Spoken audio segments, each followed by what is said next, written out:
Hi friends, Karthika పురాణంలో చివరి ఘట్టానికి అయితే రీచ్ అయిపోయామండి. అదే అండి పోలీస్ వర్గానికి ఎగుట.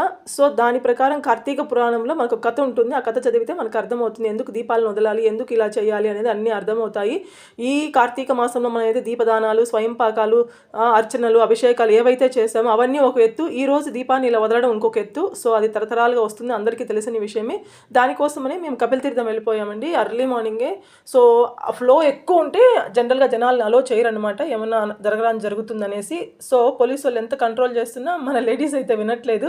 ఆ బారికేడ్స్ ఏదైతే పెట్టినారో దానిపైకి ఎక్కేసి మరీ లోపలికి వెళ్ళి దీపం పెట్టేస్తున్నారు. మేము కూడా అట్లనే ఎక్కి లోపలికి వెళ్ళి దీపం పెట్టేసి, వాటర్ చూడండి ఎంత ఫ్లో ఉందంటే అంత ఫ్లో ఉంది. చూడడానికి కూడా వ్యూ చాలా బాగుంది. ఎట్లయితే అట్లా అవుతుందని లోపలికి వెళ్ళేసి దొప్పలో దీపం పెట్టేసి ఇట్లా వదిలేసామన్నమాట.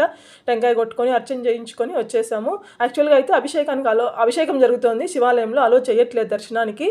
సో మేమైతే ఆంజనేయ స్వామి గుళ్ళో ఇట్లా దీపం పెట్టేసి దర్శనం చేసుకొని వచ్చేసాము.